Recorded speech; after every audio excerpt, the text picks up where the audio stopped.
Fallout d'Amazon Prime Video, une adaptation suivant la longue série de jeux vidéo, contient de nombreux easter eggs et références dans sa première saison de 8 épisodes. Vous êtes sur Thérapie Geek. Bonjour. Bien le bonsoir, mesdames et messieurs. Nous sommes l'animation de la soirée. Dirigé par Jonathan Nolan et Lisa Joy, un duo qui a déjà uni ses forces sur Westworld de HBO, Fallout est clairement réalisé par et pour les fans de la franchise. Les showrunners n'ont pas tardé à utiliser la chronologie de Fallout. Contrairement à d'autres adaptations de jeux vidéo à la télévision, la série fait partie du canon préétabli de la franchise. Bien que Fallout n'adapte aucune des histoires préexistantes de la franchise, elle rend certainement hommage en faisant référence à Fallout de 1997 tout au long des versions plus récentes, comme Fallout 4.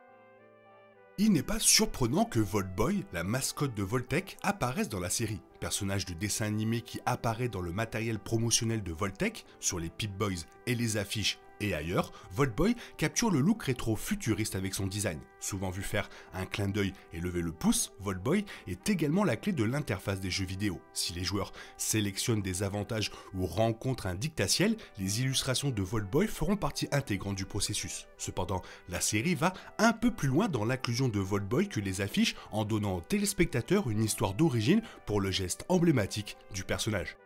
Dans le tout premier épisode de la saison 1, l'histoire s'ouvre en 2077. Cooper Howard, alors acteur à Hollywood, exécute des tours de corde de cow-boy lors de la fête d'anniversaire d'un enfant. La fille de Cooper, Jenny, ne peut s'empêcher de penser à l'imminent échange nucléaire qui devrait avoir lieu d'un jour à l'autre. Ancien soldat, Cooper parle à Jenny du truc du pouce. Si le champignon atomique d'une explosion nucléaire est plus petit que son pouce, elle doit courir. Si c'est plus gros, ils n'ont aucune chance. D'autres flashbacks racontent l'utilisation par Cooper du pouce levé en tant que porte-parole dans les publicités de Voltech. L'implication de l'acteur dans l'entreprise, mal intentionnée, vient en partie de son épouse, Barb Howard, qui est une cadre de Voltech. Tout au long de la série, les concepteurs de la production ont intelligemment caché les figurines Voltboy, une référence frappante aux objets de collection de la série de jeux. L'abri 33 dispose même d'un baby-foot avec les figurines Voltboy. Selon la ligne de dialogue et souvent répétée dans la série de jeux Fallout, la guerre ne change jamais. Bien que cette référence particulière n'apparaisse pas avant l'épisode 8, Fallout évoque certaines similitudes apparentes avec les récits des jeux dans le premier épisode. Nolan, qui est un fervent fan de Fallout 3 en particulier, rend hommage à ce jeu qui a relancé la franchise de jeux post-apocalyptiques en faisant quitter Lucy d'un abri afin de retrouver son père. Au début, l'action semble familière, mais la série s'écarte radicalement de toute ambiance de Fallout 3 en faisant de Hank un antagoniste clé dans la fin de la saison 1. D'autres éléments importants des jeux existants entrent en jeu de temps en temps. Par exemple, l'intrigue de la congélation cryogénique. Hank et d'autres employés dévoués de Voltech ont été gelés en 2077 afin de pouvoir réaliser les plans de Voltech à l'avenir, découle de Fallout 4. En fait, même en ouvrant la série chez un enfant, la fête d'anniversaire est une référence subtile à l'ouverture de Fallout 3, au cours de laquelle le personnage du joueur fête son 10e anniversaire.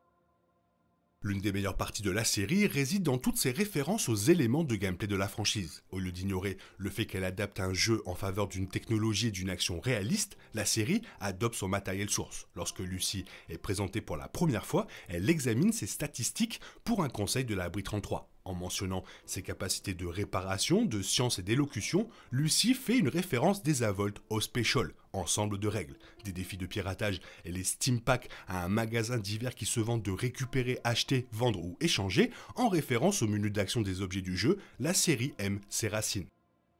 Au cours de sa première saison de 8 épisodes, Fallout fait également référence à plusieurs éléments technologiques du monde et à d'autres éléments. Dans l'épisode 1, les enfants regardent des extraits de Grognac le Barbare, une série récurrente de faux dessins animés et de bandes dessinées qui apparaissent dans les jeux de Bethesda. Plus tard, des clips de Cooper Howard peuvent être vus sur un téléviseur de marque Radiation King qui apparaît dans les jeux. Le frère de Lucy, Norm, joue même à Atomic Command sur son Beep Boy, tandis que la littérature de l'univers comme Tesla Science Magazine et le Capital Post se trouve en arrière-plan des scènes.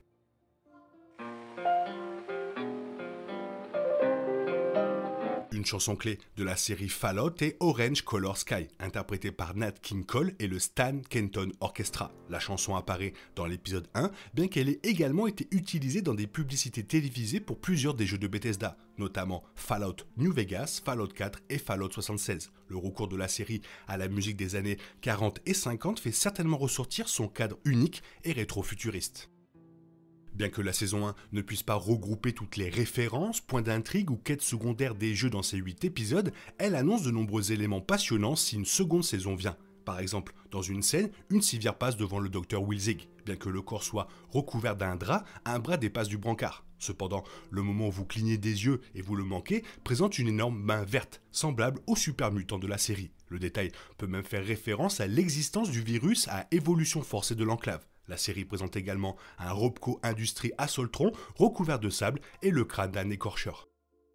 Outre le Nuka-Cola, toujours important, la série télévisée présente de nombreuses photos de marques et de produits alimentaires familiers de l'univers. Encore une fois, ces sortes d'easter eggs proviennent de l'insistance de la série à s'appuyer sur les éléments des jeux. Dans la série Fallout, les joueurs consomment toutes sortes de choses afin de se soigner ou d'améliorer d'autres statistiques. En ce qui concerne les produits alimentaires, la saison 1 donne un aperçu des céréales Sugar Bombs, des snacks Cake Fancy Lads, du Blanco Mac and Cheese et même de l'iguane sur un bâton et de la viande séchée mystérieuse. Radaway, le nettoyant Abraxo et une boîte à lunch Fallout font également des apparitions éphémères. Chaque liste de souhaits de Fallout espérait que l'arsenal de l'émission télévisée serait comparable aux offres du matériel source. Après tout, une partie du plaisir de Fallout consiste à proposer une gamme d'armes pratiques et fantastiques. Bien que Lucy commence la série avec un pistolet à fléchettes, elle utilise finalement des armes de franchise familière. À partir d'un pistolet de 10 mm qui rappelle Fallout 4 et l'Éventreur, un vibroblade portatif déchirant la chair et brisant les os, alors que le Colt 6520 de style revolver de Maximus fait référence au premier jeu Fallout. Moldaver possède l'élégant pistolet laser dans le final, même Junkjet de Fallout 4 apparaît dans l'épisode 1. Dans le final de la saison 1, Hank McClane accède au très recherché réacteur à fusion froide en entrant un code crucial, 10-10-97. Le code à 6 chiffres est en fait l'une des références les plus inventives de la série. Le 10 octobre 97 était la date à laquelle le tout premier jeu Fallout est sorti. Étant donné que la série télévisée Fallout se déroule le plus loin dans le futur de tous les titres actuels, il n'est pas surprenant que la majeure partie de ces références se rapportent à Fallout 3 et 4. Pourtant, c'est formidable de voir la série rendre hommage à l'endroit où tout a commencé.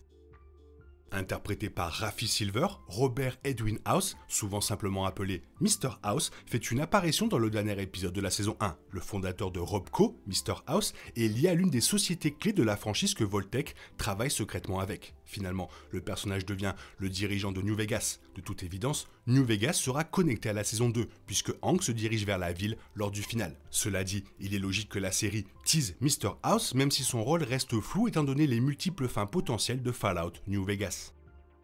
Alors évidemment, il y en avait beaucoup d'autres, si toi tu en vois plus, n'hésite pas à me le faire savoir dans la zone commentaire, là c'était vraiment les meilleurs. Sinon, qu'est-ce que tu en penses? Fais-moi part de ton avis dans la zone commentaire, sinon il est temps pour toi de reprendre le cours normal de ta vie, on se retrouve bientôt pour une nouvelle vidéo, bisous bisous, bye bye.